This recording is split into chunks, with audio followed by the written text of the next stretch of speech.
Hey Falcons! So we are going to continue on databases.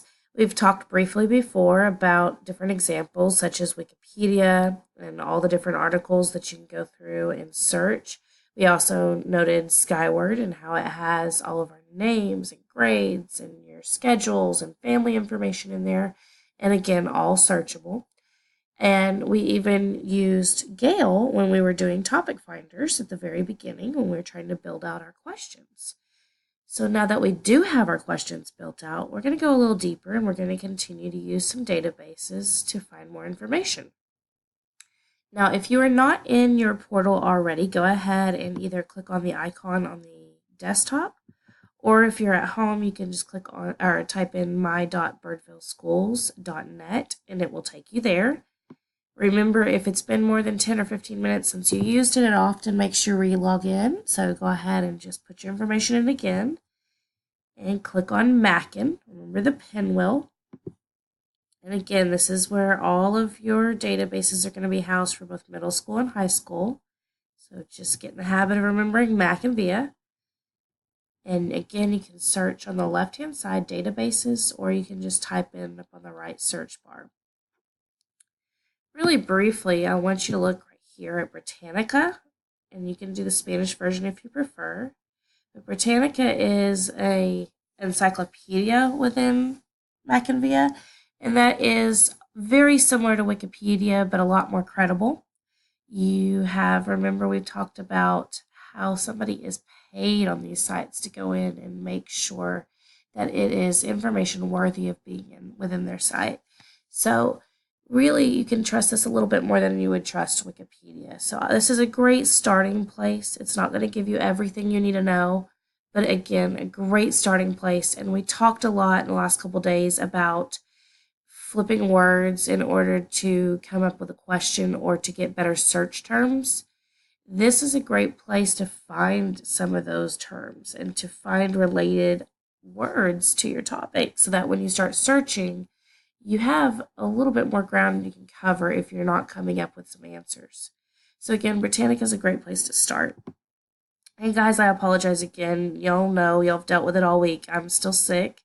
So if I sound a little funky, I'm sorry. But you've got Gale databases, which we've already gone to for our topic finders. But there's another one inside of Gale that I actually love. And you scroll all the way down to the bottom once you're in there. So we're not going to that search term that we did at the very beginning. We're going to go down and actually choose a database this time. And you see this one right here. It looks like his brain is exploding to me. I'm sure it's supposed to be whatnot, but at least it is the one that's popping up. But at least in my head, it looks like his brain is exploding. And it's called Research in Context. And this one was created specifically for middle schoolers. And by that I mean the information within it is going to be really focused for grades 5 through 9. That means it's not going to be so hard that you can't read it, but it's not going to be so easy that you don't get credit for it. So it's kind of like the Goldilocks in terms of databases for us as middle schoolers. And it's still going to give you all the different videos and newspapers and resources that we saw with the Gale overview. But again, it's going to narrow it down to the information we are seeking as middle school students. You can choose by genre or topic. But if you go back up here at the top and do your search, so remember the last couple days we've been doing rap music, we can go back and do that again. And I put my topic in, and as you can see, I can go in. It's going to do exactly like it did last time, but our search results are going to be a lot smaller than they were when we used Topic Finder. You can see the numbers are great. They're much more manageable than some of those like 10,000s that we were seeing when we were searching for Topic Finder. So again, go in and pick any different resource you want. You do want to look at the dates and make sure that you're looking for credibility as well. But again, great place to start.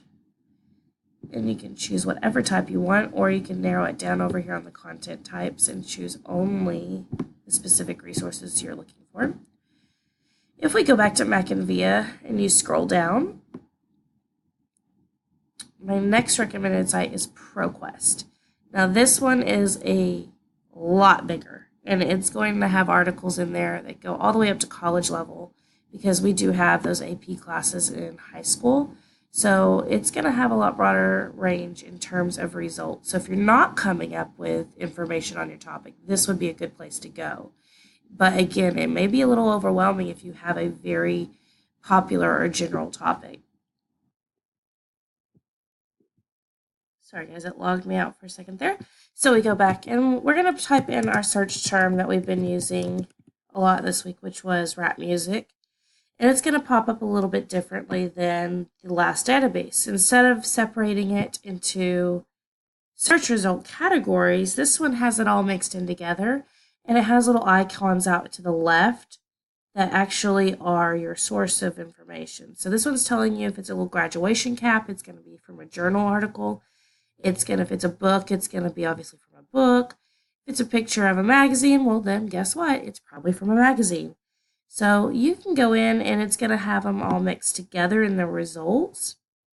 Or if you want to narrow it down just as you would the other ones, let's say I only want magazine articles, you can click on that and it's only going to pop up that particular resource from that point on. And then you can continue again to use the filters on the left-hand side. So going back to Mac and VIA, you are going to have a wealth of choices when it comes to databases, and most of them, they're going to look initially a little different when you log in, but for the most part, they're the same. You're going to go in and you're going to search, and the results are going to basically let you either separate them, or they'll already be separated based on the type of resource. You'll be able to use filters to figure out the types of resources you prefer over other ones. And in certain sites, you'll be able to even narrow down the reading levels. And on that note, I will say if you are not coming up with gold yet on Proquest or the research in context, or the guy with his brain coming out, I would recommend SIRS for your last one. And again, that's another one through Proquest, but it narrows it down a little bit again. You have the ability to even choose your own reading level, which is excellent if you are getting overwhelmed with some of the results and the material just seems to be a little bit confusing. You can change that reading level and it's going to come back and it's going to give you more manageable results. So SIRS is something I would definitely recommend if you are looking for a third database. I'm not recommending anything else at this time. It'll get a little overwhelming if you keep going into database over database over database. Just pick one, spend some time within it, see what you can find. If you're coming up with blanks, then we'll go on to the next one. If you have one of those really crazy specific topics, and a couple of you do, I've found this week, I will help you one-on-one, and we'll find a database out of the hundreds we have to really help your topic and get more specific. But for the most part, a lot of you have pretty general terms, and you're not going to have any problem finding information on the 3 sites we recommended today. And again, remember the encyclopedia is a great place to start. So again, if you have questions, holler at me. Otherwise, we'll see what you got.